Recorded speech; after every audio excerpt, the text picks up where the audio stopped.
Question for you guys. How do you define dynasty? We've had this discussion before. It's there. It's there. It's there. It's a dynasty. It's a dynasty officially? Oh yeah. It's officially a dynasty. And not to mention, this is the first team we've seen go back to back since New England did it in the early part of the century. You know, this team is here. They're here to stay. This is it, man. They're looking at a three-peat next year. What about this cap situation for the Niners? Do you think the Niners can get back here next year with all the hits they're going to have to take? Yeah, I don't have the numbers right in front of me at this moment. I need to get with my auditing team and we could figure that out, crunch some numbers, wear the little visor with the little pin, the pencil on the top of it, and with the little machine thing, we could figure it out. Welcome to the Circus Catch. I'm always up for the challenge. Are you kidding me? Guess who called that one? I am dubbed the Houston player hater. I don't have time to believe. You got butthurt. What is he thinking? Is he the greatest of all time? It is like magic.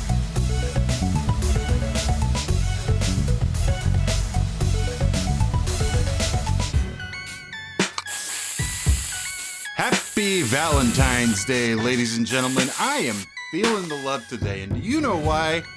Because the 49ers, once again, lost the Super Bowl. Welcome to a very special Valentine's Day edition of the Circus Catch. We are in our red era, no pun intended, as are the Kansas City Chiefs. Jesse, I see that you're in the spirit of things today. No comment. Jesse, Jackson, thank you guys so much for joining us on this first part of the show today. Welcome in. What's going on, Jordan? Hey, Jordan. All right, guys. So obviously the biggest thing to happen in sports this week was the Super Bowl, right? And what a Super Bowl it was. A record-setting number for viewership in the U.S. at 123 million people. That's up about 7% from the previous Super Bowl, which held the record. And the second most viewed event in U.S. history outside of the moon landing. So, needless to say, a pretty historic event in this country. I do want to go over this game a little bit, give my recap on it, give our recaps on it. My one word for this one was whirlwind. What a whirlwind it was. It was definitely not the Super Bowl people were expecting at first. The defensive line on both sides really controlled the pace of the game. I think Brock Purdy, his nerves were pretty well under control at the first part. I was pretty surprised to see that, being his first time starting in a Super Bowl. Mahomes looked dazed and confused out there in that first half. He was not the Mahomes that we're used to seeing at the beginning of the game.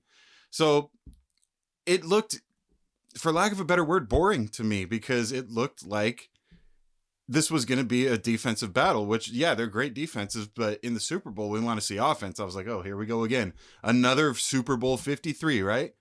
Well, second half, things started to turn around, and both of these teams started scoring, and then it goes into overtime. There was a little bit of controversy on both sides, and at the end of the day, Mahomes is Mahomes.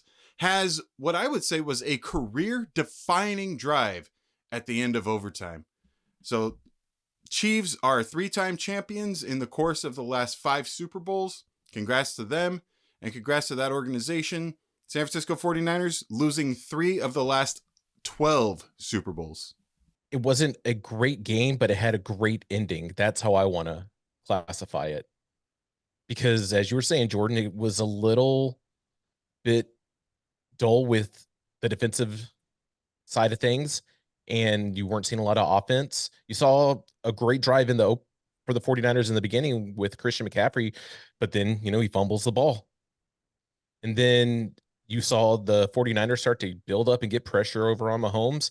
And that's what I enjoyed more about it, is we're seeing greatness again.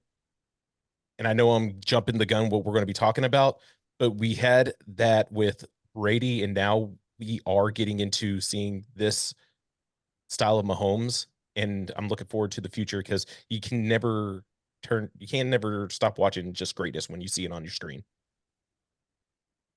I'm going to disagree with you guys. I loved it. I loved the first half. I love the whole game. My phrase for this one is instant classic, especially the overtime period. Obviously, the intensity that was the overtime. But I loved it. I loved defensive battles. I played defense when I played football in high school, so you know, I love me some defense. I don't really care if there's a ton of offense, to be honest. I know that's what a casual, only Super Bowl type watcher is going to want to see, just touchdowns galore. But I mean, I loved it. And again, you can't ever count Patrick Mahomes out. I know he looked, like you said, Jordan, he looked awful in the first half. Really did. San Francisco's pressure. I can't stand the Bosa brothers, but man, that D line for San Francisco, it's tough to stop, and Kansas City had no answer up front. But likewise with San Francisco's O line. Although you're right, Jordan, the nerves and that for Purdy was not there. I thought he was calm, cool, collected. But man, what an instant classic! I loved it. Well, let's go ahead and let's talk about some of the legacies that were left behind, because there's storylines everywhere you look in the Super Bowl. Let's start with the obvious one, right? The Super Bowl MVP, Patrick Mahomes. We're getting into this GOAT conversation. Not that he hasn't already been in it, but now that he has 3, I think he's pretty much solidified himself as a Hall of Famer if he retires today. I don't think that's even a question anymore. Nobody can argue against that. Is he the GOAT? Obviously not. We still got Brady up there. But I am kind of weirded out that it's a 2-horse race, it seems like. Like, it's Brady and Mahomes, as if people are forgotten about the great Joe Montana. He doesn't even have as many Super Bowls as Bradshaw. I'm not saying Bradshaw was better, but Mahomes is still behind him. He's tied with Troy Aikman, and we don't have Aikman anywhere near that conversation. So I'm not quite ready to put Mahomes in second place yet. Right now, it's still Montana 2, Brady 1. And I think as far as arm talent goes, I think you could put guys like Manning and Breeze in that conversation as well. Jesse, you're disagreeing with me. Mahomes is what? He's 28, 28. 27, 28. To me, it's way too early. Yeah, he's going to be a Hall of Famer. We already have established that. But to put him in the greatest player of all time, like the greatest of all time at this stage of his career, to me, it's just too early. It is. I mean, I don't ever want to wish something bad on a guy, but if he tears an ACL and he misses the next season and then he pisses away the rest of his career or something like that, just some grandiose type event, and he doesn't do anything the rest of his career, you're not going to look at him the same. So as of now, sure, he's all anyone talks about. He's all anyone is there. I don't want to put that type of label on a kid that's younger than I am. It's too far-fetched to me. And you can talk about all the great, even quarterbacks we've had in the history of the NFL, that they don't have the numbers that Mahomes does or Brady does, but they played 40, 50, 60, 70 years ago. There's guys like Bart Starr and Johnny Unitas that are Hall of Fame quarterbacks and all-time greats, but they just don't have the numbers because that's not how the game was back then. So we can argue about the eras and whatnot and how they differentiate, but I just don't see Mahomes being at that level, at that type of conversation. But I will agree that he's a Hall of Famer, a future Hall of Famer at least. Yeah, I agree too that if Patrick Mahomes decided to hang it up today, 5 years from now, he is going to be having a bust over in Canton. And you look at what happened with Brady. He won those first 3 Super Bowls. There was a long stint, a huge lull until they won the later 3 at the back half of his career. And you can even argue that Brady in general, you could put him in the Hall of Fame for 2 times in his career. The first part of his career and the back half of his career. It's just ridiculous, but he's on the right trajectory. Mahomes is on pace. And as you're saying, Jesse, he could get himself injured. Brady got injured. He tore his ACL and he was out for that one season. Still was able to bounce back, but you just don't know. Because if we're looking at specific quarterbacks right now, Aaron Rodgers, he blew out his Achilles earlier this year. We know that he's a Hall of Famer, but is he going to be the same Aaron Rodgers, or are we just going to remember his last year coming back from an injury? Let's look at this. Andy Reid, he's about 65 right now. Because that Mahomes can go for another 10 to 15 years if he wants to do the whole Brady thing, go until he's 45. You're not going to have You're not going to have Andy Reid by the time he's 80 as your head coach. Nope. So it's just wondering what's going to happen once the next man up is leading or coaching on the sideline for Kansas City. And I mean, if you're going to talk about Mahomes being in that conversation, like you just said, Jackson, he's had Andy Reid and that Andy Reid style system for his entire career. What happens when he leaves? Because in my opinion, Andy Reid is one of the greatest coaches that we've seen, at least in my lifetime. Multiple Super Bowls with teams.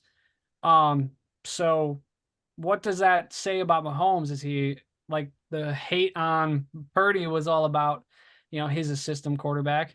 Well, Mahomes has only known this offense and only known this system here in the NFL. So I'm not saying that Mahomes is a system quarterback. I think he's better than that. But, what can he do outside of Andy Reid?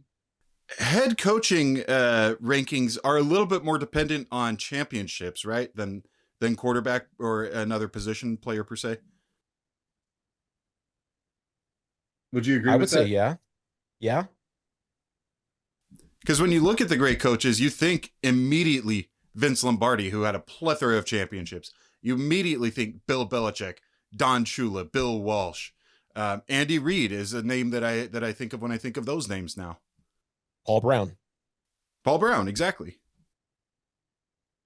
I mean, Lombardi's got the freaking trophy named after him. Yeah. So, there's something to be said about the coaches of old, I mean, George Halas comes to mind when I think of championships and stuff and all that. It's so hard to quantify that. I mean, because I don't know, do you consider Tony Dungy a great coach of all time? Like he's got a Super Bowl, but it's not. One guy doesn't do it himself, I guess is the best way for me to put it. But he is the authority figure at the same time, and he is the leader of the organization. Yeah, true. If my company is doing a contest and my store wins the contest, you better believe my store manager is getting the credit for that, right? Yeah. Yeah. Same concept, in my opinion. Guys, I want to look at some of the pieces on the San Francisco side now. Let's take a look at what this means for Kyle Shanahan.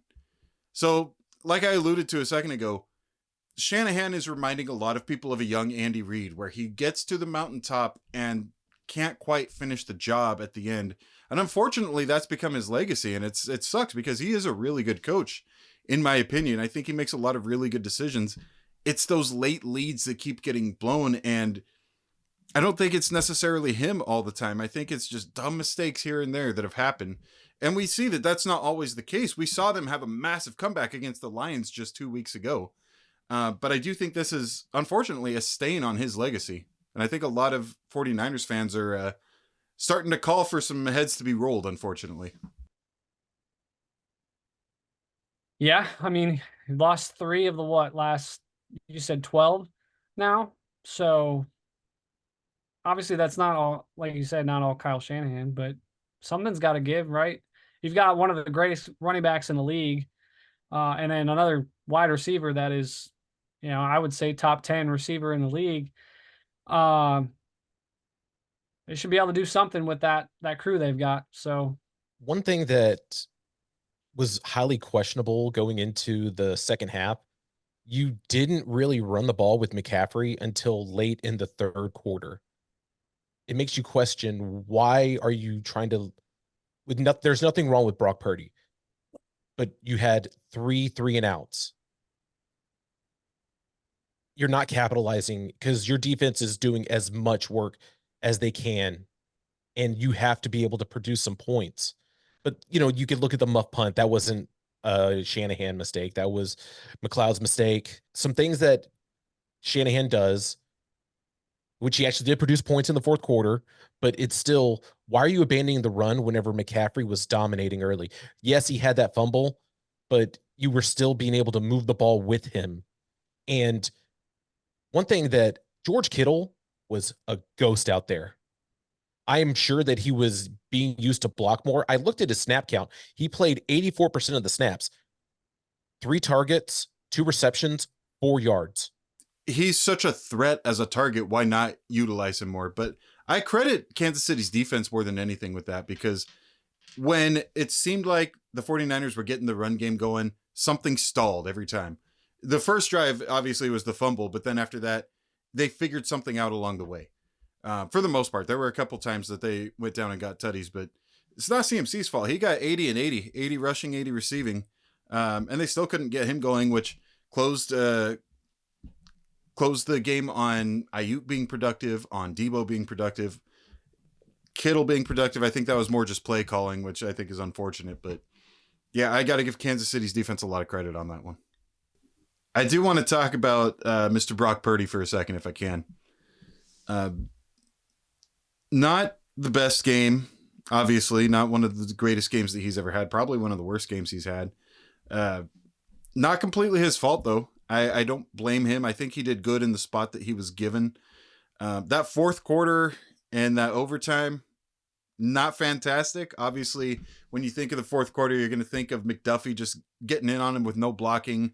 Overtime, you're going to think of Chris Jones getting at him with nobody there. Not enough to get it done. And I don't think this really stains his legacy. You know, nobody expected him to be there. I think that Purdy's got a bright future going forward. The question with me is what the organization is going to do with the cap space, but we'll get into that in a second. What did you guys think about Purdy's performance? He's going up against Mahomes. I didn't expect him to be the shining light, but I mean, the play calling to me was just garbage for San Francisco. I didn't understand. Like Jackson, like you were just talking about. How does Kittle only end up with what you said, 3 targets? And Debo has 11 targets, but only 3 catches. I mean, that at that point, yeah, that could be on Purdy, maybe trying to force the ball, doing what the play calling design. He's probably the first read, and they're just trying to force the ball there.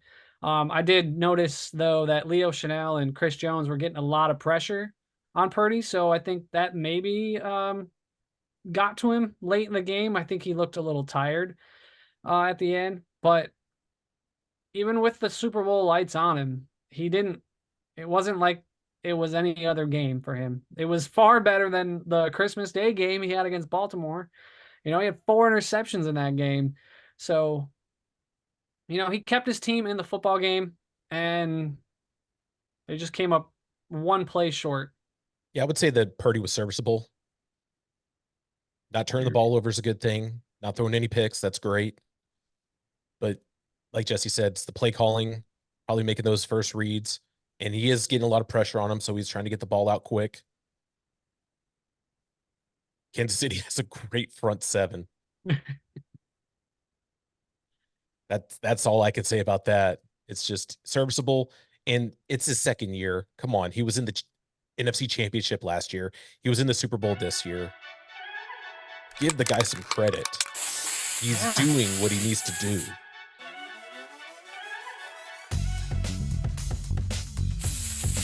Well, the Super Bowl wasn't the only thing happening this week in sports, but it was certainly the biggest. Austin, thank you for coming on for the second half of the podcast. I do want to ask real quick, what was your reaction to the Super Bowl? What was your takeaway? And what was your one word or phrase to describe this game? Yeah, Jordan, thanks for always having me. Love being on the show. It's awesome what we've continued to do with the Circus Catch. Absolutely love it. Super Bowl, though, my one word is dynasty. I mean, it is an actual dynasty with the Kansas City Chiefs. Just like I said on the podcast last week, don't bet against 15. There were so many different momentum changing plays in this football game. One of the biggest ones, though, was the Chiefs blocking the extra point. If they don't block that extra point, they're probably not in that situation to begin with and able to try to force overtime. Patrick Mahomes finds a way to get it done again, using his legs to scramble on that big overtime drive. Somebody we don't really talk about a lot, Mecole Hardman, catches the game-winning Super Bowl pass. And I mean, what can you say? Patrick Mahomes, back-to-back Super Bowl champions, 3rd title in the last 5 years. He is climbing more and more and more up the ladder to try and chase maybe Tom Brady. He said he's not chasing. He just wants to make a stamp, his stamp on the NFL. But Again, don't bet against 15. I mean, it's now we can call it a dynasty. Pretty crazy. All right, moving on from the Super Bowl, one of the big news events that happened this week was the Waste Management Open, and not for the reason a lot of people might think. It should be about Nick Taylor and Charlie Hoffman, but really it's about the antics that happened. Can you give our audience a little perspective on what went on down in Phoenix this weekend? Yeah, Jordan, it's one of the most fun tournaments of the year. It's known for making noise and party and beer being thrown everywhere when there's hole-in-ones, and it's chaotic. I mean, that's what it is. And it got a little out of control on Saturday. They were, of course, behind. So they did play 2 rounds on Saturday, finish the second round, then go into the third round. But at some point, we don't know when, the investigation hasn't really happened, but the security guards at this event stopped checking tickets. Like, how do you stop checking tickets? So that led to over, they said, 500,000 people at this golf tournament. Not only did they stop checking tickets at the gate, they stopped checking tickets at the VIP tents. So everybody was getting in for free. And of course, these VIP tents are all you can drink. And it got out of control. There was blackouts everywhere. The Waste Management said they were on Twitter, quote, managing waste with parentheses a D. So they were managing wasted idiots on Twitter. They shut down alcohol sales. Not only did they close the gates and not let any more people in, but they shut down alcohol sales. And people were furious.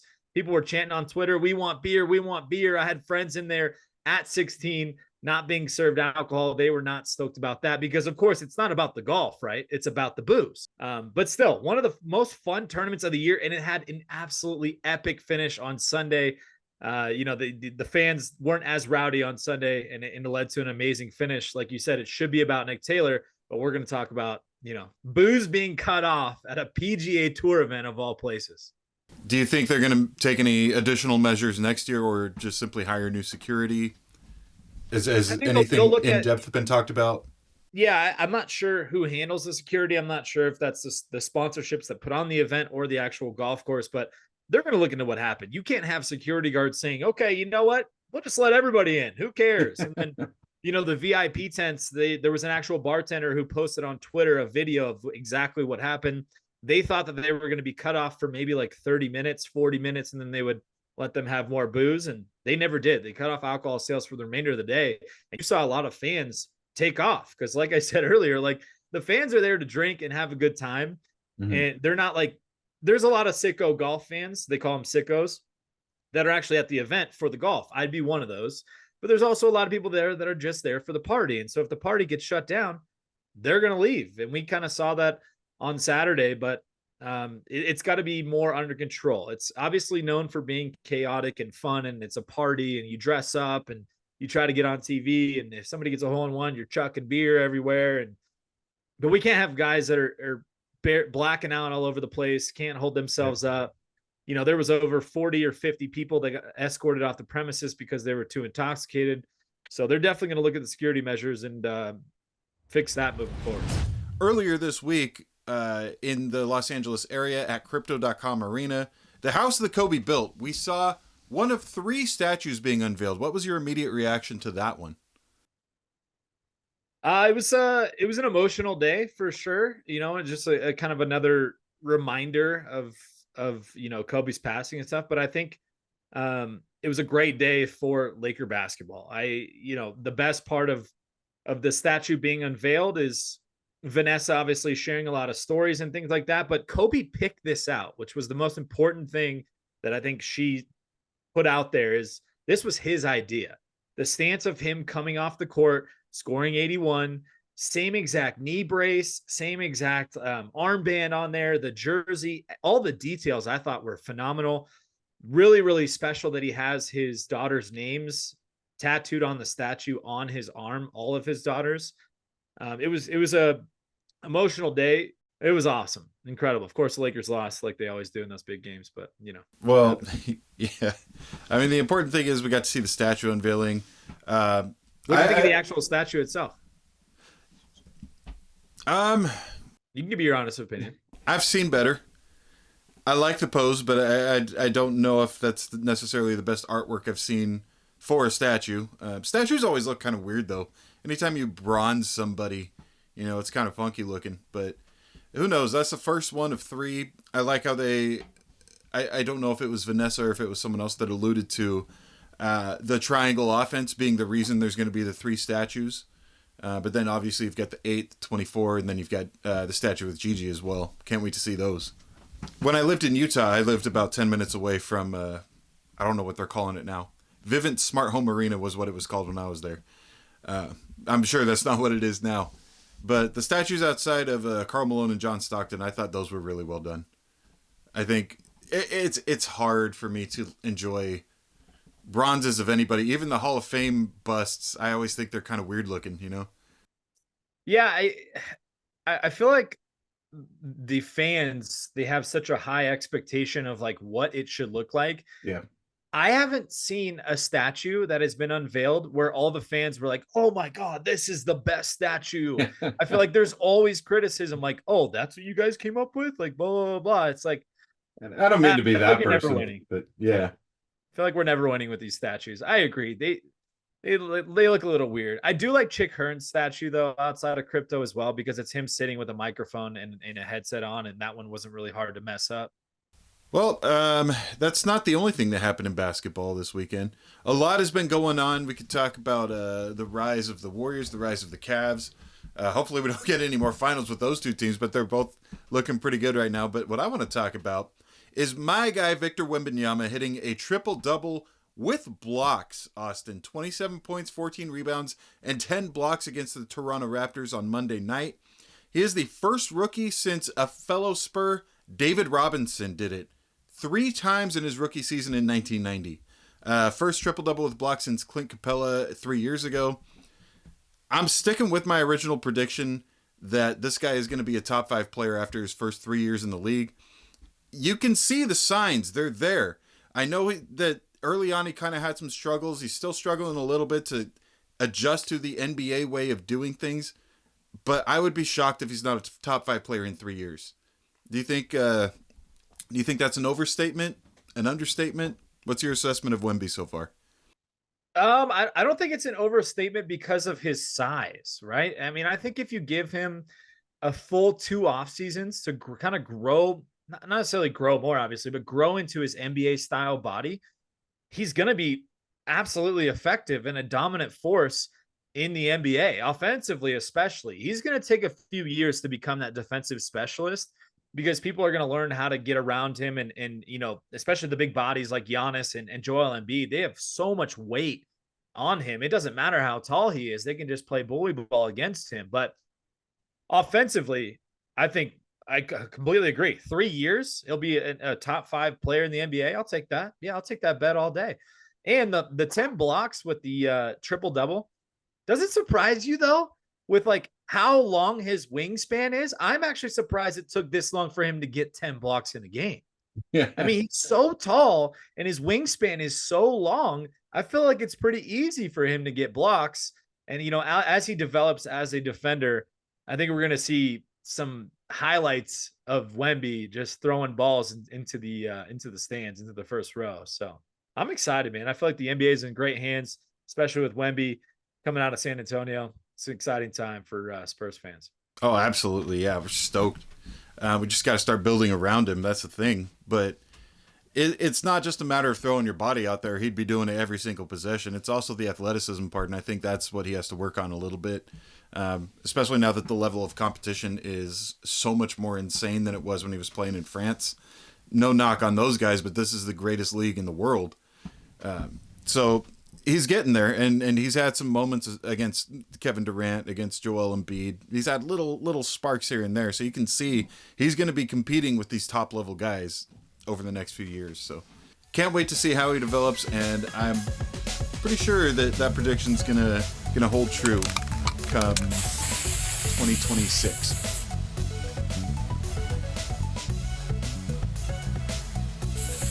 Guys, it was good to be back. Austin, thank you for coming on to the second half of the show once again. I appreciate your insight all across the sports world. Now that football's over, we got so much to talk about. We can't wait to share it with you guys coming up. Austin, appreciate you, man. Second half guy, closer. That's me. That's my new role. Appreciate you, Jordan. The closer of the Circus Catch. I love it. All right, guys. Well, from up in the frozen mountains of Montana down to the, let me look outside, sunny and slightly warm Central Valley of California. See you guys next week. Sayonara. See ya. Insert Taylor Swift pun here. Oh, it's so cold.